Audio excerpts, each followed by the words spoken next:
अस्सलामु अलैकुम नाज़रीन कराम, नई वीडियो में आपको खुश आमदीद कहते हैं। इमरान खान के ख़िलाफ़ जिस तरह के भोंडे इंतहाई बेशरम तरीके से केसेस बनाए गए वो अब टिकट नहीं रहे।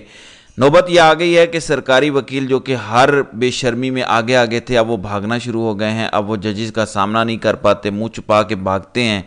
अब ताकतवर हल्के इतने बुरी तरह फंसे हुए हैं, इन्होंने जो सौगातें कौम पर मुसल्लत कर दी हैं, लेकिन इन्हें समझ नहीं आ रही कि इस कंपनी को चलाना कैसे है। पहले ट्विटर बंद किया गया, इस वक्त भी पाकिस्तान में ट्विटर बंद है। आज पाकिस्तान में इंटरनेट भी बंद करने का तजर्बा किया गया, यानी आज सुबह से दोपहर तक पाकिस्तान के बड़े इलाकों में इंटरनेट की सर्विस मुअत्तल थी, और अब इत्तलाआत आ रही हैं कि कुछ इलाकों में अभी भी इंटरनेट सर्विस मुअत्तल है, जबकि कुछ इलाकों में इंटरनेट बहाली पर काम शुरू हुआ है। अब पीटीए को नहीं पता कि इंटरनेट किसने बंद किया, वजारत दाखिला को नहीं पता इंटरनेट किसने बंद किया। वो कहते हैं कि सब मैरीन का इशू है, सब मैरीन के इशू की वजह से कोई शार्क आई है, उसने कोई गड़बड़ की है, कोई तारें टकराई हैं, इस वजह से मसला बना है। लेकिन जरा ये बताते हैं कि इंटरनेट बंदिश का मामला अंदरूनी मामला है, कोई सब मैरीन, कोई शार्क नहीं टकराई, कोई पाकिस्तान के अंदर से ही शार्क टकराई है इंटरनेट वाली केबल के साथ और इंटरनेट डिस्टर्ब हुआ है। नाज़रीन इकराम, ये खबर सबसे पहले आपके सामने रखने का मकसद ये है, आपको अंदाज़ा हो जाएगा कि इस वक्त आपके ताकतवर हल्के कितने कमज़ोर हैं, कितने घबराए हुए हैं। देखें, ताकतवर हल्के, मुक्तदर हल्के, यानी कोई ऐसे हल्के जो आम नहीं है, बहुत ताकत के मालिक हैं, लेकिन ये कितने कमज़ोर हैं। सहाफ़ी बोले तो सहाफ़ी पकड़ लो, इंटरनेट बंद कर दो, यानी सब कुछ बंद करके अगर आपने मजबूत बनना है तो फिर शाबाश है आपकी ताकत पर। बहरहाल आज इद्दत वाले केस का पोस्टमार्टम हुआ है, आज सेनेट को भी फतह कर लिया गया है, शब खून मारा गया है। यूसुफ रज़ा गिलानी ने हलफ उठा लिया है, वो बिला मुकाबला चेयरमैन सेनेट मुंतखब हो गए हैं, जबकि सरदार खान नासिर बिला मुकाबला डिप्टी चेयरमैन सेनेट मुंतखब हुए हैं। इत्तला है कि पीटीआई सुन्नी इत्तेहाद कौंसिल की जानिब से किसी ने भी कागजात नामजदगी जमा नहीं कराए। अब पीटीआई की हिकमत अमली ये थी कि अदालतों में इसे चैलेंज करते हैं। इस्लामाबाद हाई कोर्ट में चैलेंज भी किया गया, लेकिन आमिर फारूक ने जो गेम डाली, आमिर फारूक ने पहले इतराज़ात लगाए, इतराज़ात दूर हुए तो उसके बाद नोटिस जारी किया। अब इलेक्शन हो चुका है, बिला मुकाबला हो चुका है, उसके बाद नोटिस जारी किए हुए हैं इलेक्शन कमीशन को जस्टिस आमिर फारूक ने। उसके बाद जब दोबारा समाअत होगी तो वो कहेंगे कि अब ये पिटीशन काबिल समाअत नहीं रही, ये रेलेवेंट नहीं रही। जबकि दूसरी जानिब पीटीआई की हिकमत अमली देखें, ये इलेक्शन से एक दिन पहले जाके इस्लामाबाद हाई कोर्ट में चैलेंज कर रहे हैं कि कल इलेक्शन है, इलेक्शन नहीं होने चाहिए, क्योंकि केपीके में सेनेट का इलेक्शन नहीं हुआ।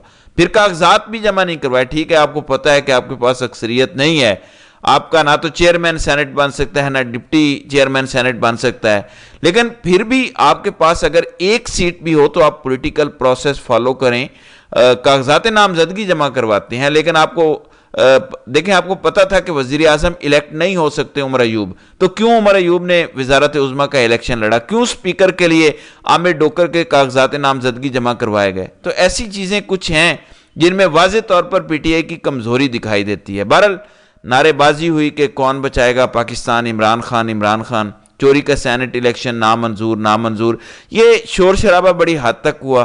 बहरहाल ये सेनेट का इलेक्शन भी हो चुका।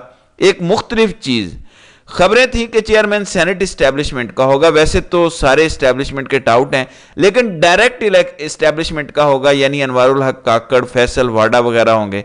लेकिन यूसुफ रज़ा गिलानी पीपल्स पार्टी से नामजद हुए हैं, तो मैं समझता हूं कि जरदारी साहब ने इस मामले में अच्छा गेन किया है, अच्छी निगोशिएशन किया है इस्टेब्लिशमेंट के साथ, और उन्होंने अपनी सीट नहीं दी।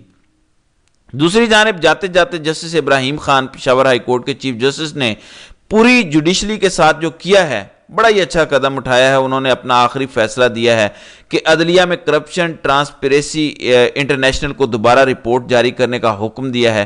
ट्रांसपेरेंसी इंटरनेशनल की 2023 में एक रिपोर्ट आई थी जो कि शाये नहीं होने दी गई थी, जिसमें कहा गया था कि मुअज़्ज़ज़ अदलिया यानी काजी साहब का इदारा करप्शन में पाकिस्तान का तीसरा करप्ट तरीन इदारा है, यानी जहां से आप इंसाफ मांगने जाते हैं वो पाकिस्तान का तीसरा करप्ट तरीन इदारा है। अब जस्टिस इब्राहिम खान ने एक तो रिपोर्ट शाये करने का हुक्म दिया है कि पता चले, और उन्होंने कहा कि मैंने 31 साल की सर्विस में 15,000 फैसले दिए हैं, 5 साल से 500 से जायद सिर्फ سپریم کورٹ میں چیلنج ہوئے ہیں، ان میں سے میرے کوئی 300 کے قریب فیصلوں کو برقرار رکھا گیا ہے، میں نے اگر انصاف نہیں کیا تو قیامت والے دن سائل مجھے پکڑ سکتا ہے۔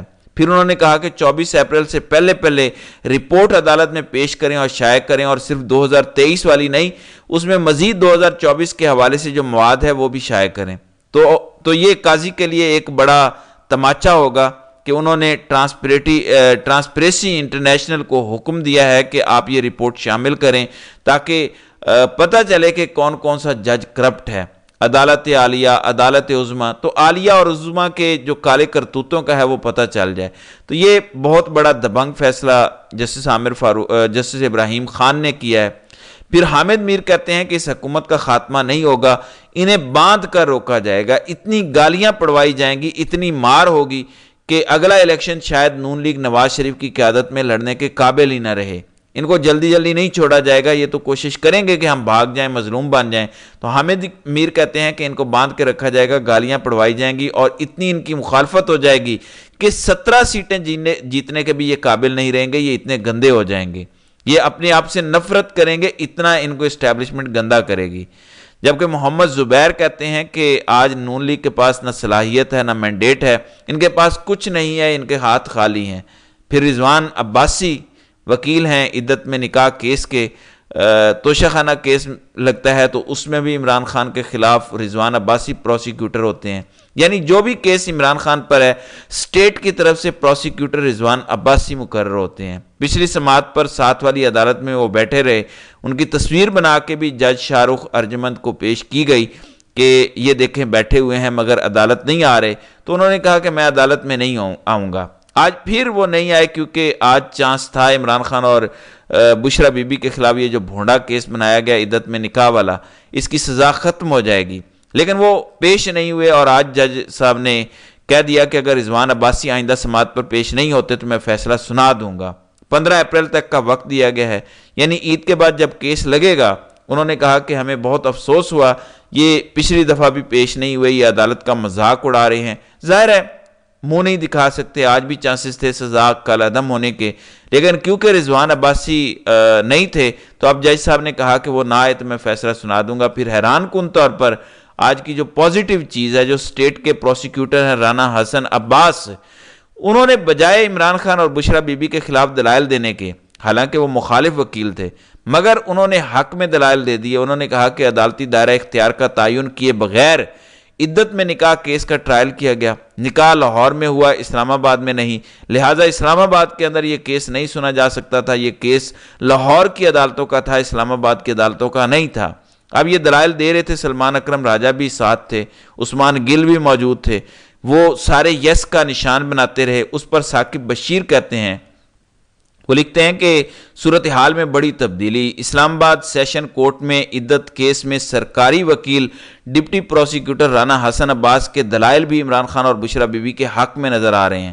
تو اب دوسرے وکیل صاحب بھاگ گئے، جو پیچھے بچے ہوئے تھے، انہوں نے عمران خان کے حق میں دلائل دینا شروع کر دیے، یعنی عمران خان کے وکیلوں کا کام بھی انہوں نے کر دیا۔ ڈسٹرکٹ اینڈ سیشن کورٹ اسلام آباد کے جج شاہ رخ ارجمند نے عدت میں نکاح کیس میں بشرا بی بی اور عمران خان کی سزا کے خلاف اپیل پر سماعت کی، جس دوران بشرا بی بی کے وکیل عثمان گل نے دلائل دیتے ہوئے کہا کہ پروسیکیوشن آئے دلائل دے تو میں بھی دوں گا، سزا معطلی کی استدعا کروں گا۔ عثمان گل نے اپنے دلائل میں کہا کہ خاور مانیکا نے 3 بار بشرا بی بی کو طلاق دی، پھر پیچھے کیا رہ گیا؟ اگر خاور مانیکا نے طلاق دی تو پھر رجوع کا حق ختم ہو گیا۔ ماضی میں خاور مانیکا کا بشرا بی بی سے متعلق بیان بھی عدالت میں چلایا گیا۔ خاور مانیکا نے بیان میں کہا کہ میری سابقہ بی بی دنیا کی پاک ترین عورتوں میں سے ہے۔ عثمان گل نے دلائل دیتے ہوئے کہا کہ عدالت نے کہا کہ ملزم نے چارج شیٹ پر دستخط نہیں کیے جبکہ دستخط ہوئے، جوڈیشل آرڈر بھی مناسب نہیں بتایا گیا، بشرا بی بی کو اطلاع دیے بغیر وہ واپس چلی گئیں۔ بشرا بی بی کی استثناء کی درخواست، میڈیکل بھی ساتھ لگایا، ٹرائل میں قانونی تقاضے پورے ہوئے اور ناملزمان کو شفاف ٹرائل کا حق دیا گیا۔ سماعت کے دوران عمران خان کے وکیل سلمان اکرم راجہ بھی سیشن کورٹ پہنچ گئے اور کیس سے متعلق یو ایس بی عدالت میں جمع کروائی۔ سیشن عدالت نے عملے کو یو ایس بی چیک کرنے کی ہدایت کی، اور اس سے پہلے جب مرکزی ٹرائل ہوا جس میں سزا دی گئی تھی، اس میں کوئی بھی ثبوت پیش کرنے کی اجازت نہیں دی گئی تھی، یعنی بغیر ثبوتوں کی سزا سنائی گئی۔ عدالت میں کیس کے گواہ مفتی سعید کا इद्दत से मुतालिक बयान चलाया गया, जिसके बाद वकील सलमान अकरम राजा ने ट्रायल कोर्ट में मुफ्ती सईद पर जिरा की।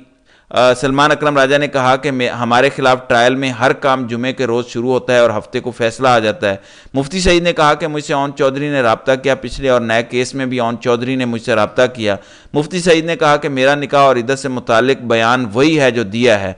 सलमान अकरम राजा ने कहा कि तलाक का तरीक़ाकार होता है जिसमें यूनियन कोर्ट सर्टिफिकेट जारी करती है। हमारे माशरे में तलाक के सर्टिफिकेट की वसूली वाला तरीक़ाकार बेशतर बार नहीं अपनाया जाता। वकील ने कहा कि नवंबर 2017 को दी गई तलाक का यूनियन कौंसिल को आगाह करना गैर ज़रूरी है।